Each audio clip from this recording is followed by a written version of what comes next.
काय? साहेब पुन्हा आलेत मैदानात? कोणासाठी?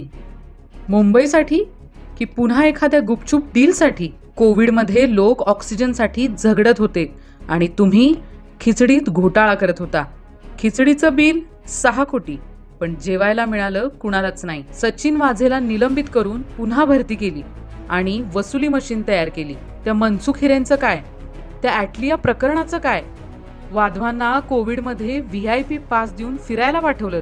सगळा महाराष्ट्र बंद, पण आर्थिक गुन्हेगार मात्र मातोश्री स्पेशल पासवर सहलीला. आणि आता म्हणता शिवसेना आमची खरी? बाळासाहेबांची शिवसेना तर तुम्ही गिरमिट्या लावून कधीच दिली. सत्तेसाठी विचार विकले आणि आता पुन्हा जनतेपुढे. महापालिकेत 25 वर्ष काय केलं? रस्ते खड्ड्यात, मुंबईकर मुंबईच्या बाहेर. कोण सत्तेत होतं ते विसरला का? सतत ऑनलाईन मुख्यमंत्री होता, व्हॉट्सअप वरून राज्य चालवलं आणि आता मात्र दररोज रस्त्यावर. काय झालं अचानक असं? जनतेच्या पैशातून केवळ PR चालवणाऱ्यांना आता वाटतंय पुन्हा संधी मिळेल, पण मुंबईकर आता झोपलेले नाहीयेत. या निवडणुकीत उद्धवराव खिचडी नाही तर जनताच तुमचं संपूर्ण स्वयंपाकच उलथवणार आहे.